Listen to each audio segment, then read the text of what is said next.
Hello students of class 7th. Good morning. Today we will learn chapter 3rd in your science. Animal fibers. तो पहले हम जानते हैं कि फाइबर्स क्या होता है.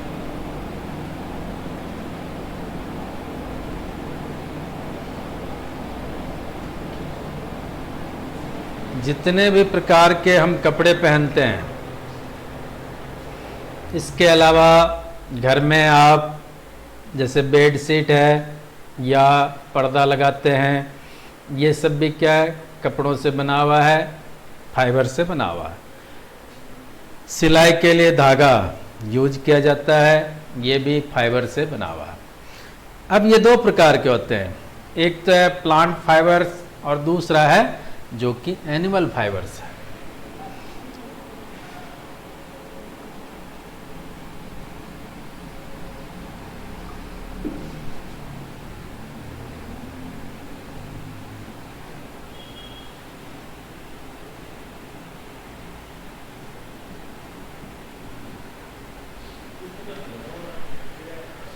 प्लांट फाइबर्स जैसे हम देखते हैं कॉटन,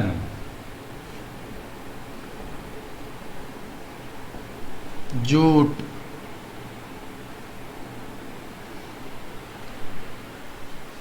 एक और आता है जो कि सिल्क है, बनता प्लांट से ही है लेकिन बनाने वाला कौन है, सिल्क वर्म होता है.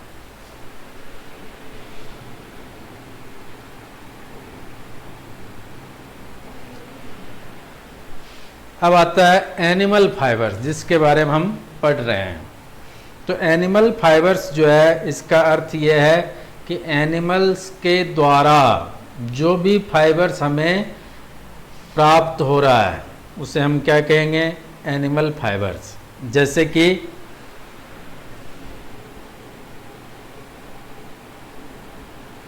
वूल, और इसके बारे में आपको बताया कि इसको बनाने वाला एनिमल है, इसलिए सिल्क.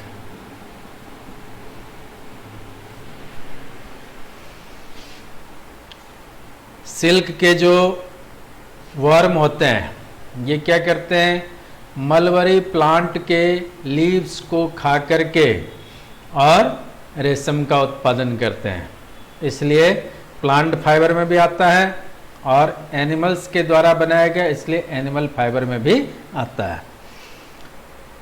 अब हम देखते हैं जो अपने फाइबर्स है तो ये क्या काम करते हैं.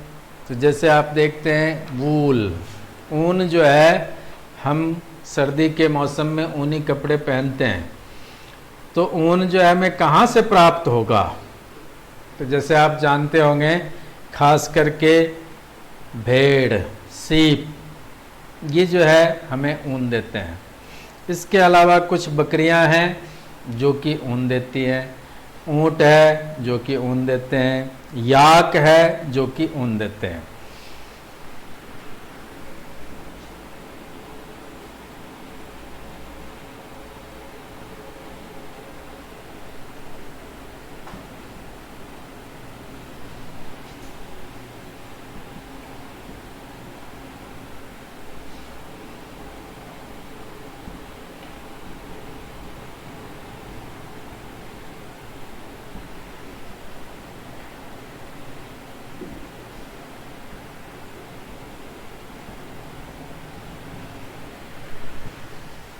अब ये जो है, इनके बालों से हमें ऊन प्राप्त होता है. तो जैसे आप जानते हैं कि भेड़ जो है, इनके बालों को आप देखे होंगे तो ऊपर से जो बाल दिखता है वो क्या होता है, कॉर्स, यानी रफ टाइप होता है या हार्ड कह सकते हैं, जबकि उसके नीचे जो बाल होते हैं वो क्या होगा, सॉफ्ट होता है, और उससे ऊन बनाया जाता है.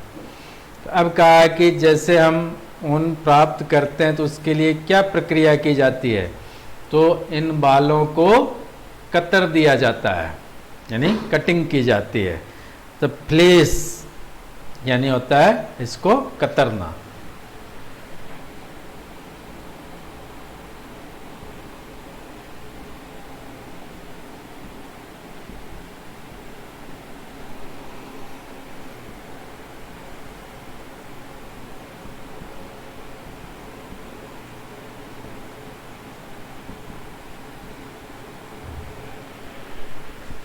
जितने भी ऊन देने वाले एनिमल्स हैं इनके बालों को कटिंग की जाती है, जिसको हम कहते हैं फ्लेस।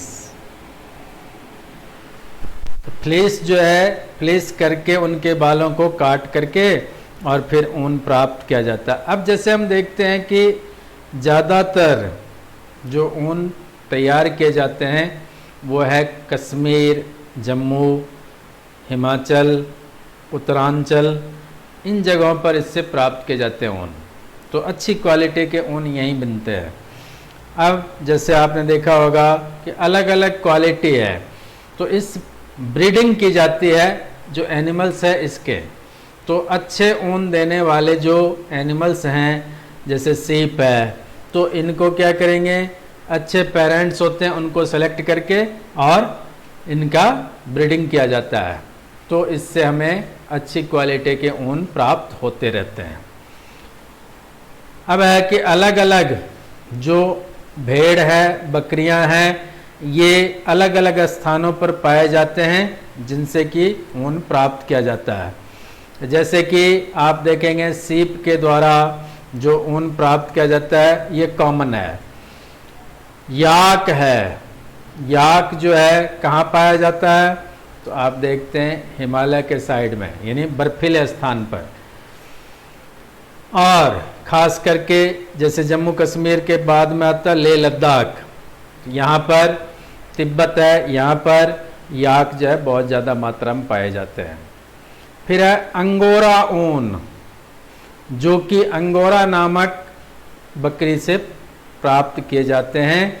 और ये भी कहाँ पाए जाते हैं, ये भी आपके हिली स्टेशन यानी हिमालय का जो एरिया है इसी स्थान पर ऐसी बकरियां मिलती हैं।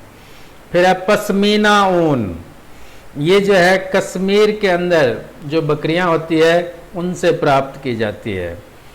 और कैमल है, ये अलग अलग स्थानों पर पाए जाते हैं और इनके द्वारा ऊन प्राप्ति की जाती है। जैसे हम देखते हैं लियामा और अल्पाका, ये जो कैमल है ये साउथ अमेरिका में पाए जाते हैं और इनसे अच्छी क्वालिटी के ऊन तैयार किए जाते हैं। अब जो सिल्क है अपने पास, तो इस सिल्क की हम चर्चा करते हैं तो ये दो प्रकार का होता है। एक तो है नेचुरल, तो जो हमने प्लांट से या एनिमल से प्राप्त किया है वो क्या है, नेचुरल है। और दूसरा है जो कि आर्टिफिशियल है।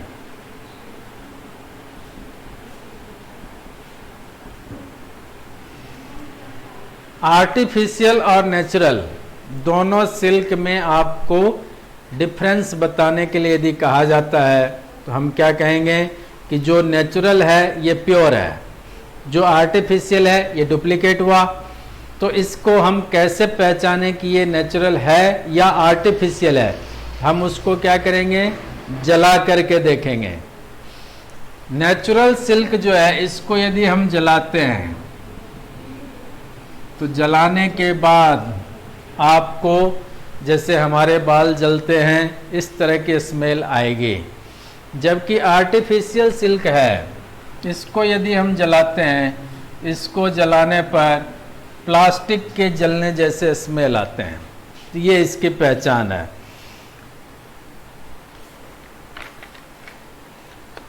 अब जैसे आता है कि जो सिल्क है ये कैसे प्राप्त किए जाते हैं। जैसे हमने स्टार्टिंग में आपको बताया है कि जो सिल्क है इनके जो इंसेक्ट होते हैं ये क्या करते हैं, मलबरी यानी सहतूत का जो पेड़ है उस पर ये उनकी पत्तियों को खा करके जिंदा रहते हैं और उन्हीं जगह पर ये अंडे देते हैं और लार्वा बनता है, प्यूपा बनता है। फिर इससे हमें जो रेशा है सिल्क का ये प्राप्त होता है। तो इसलिए अब जैसे पूछा जाए कि सोर्सेस जो है सिल्क के ये कौन कौन से हैं, तो इसमें हम क्या कहेंगे, एक ही है खास करके जो कि क्या कहलाएगा, मलबरी ट्रीज।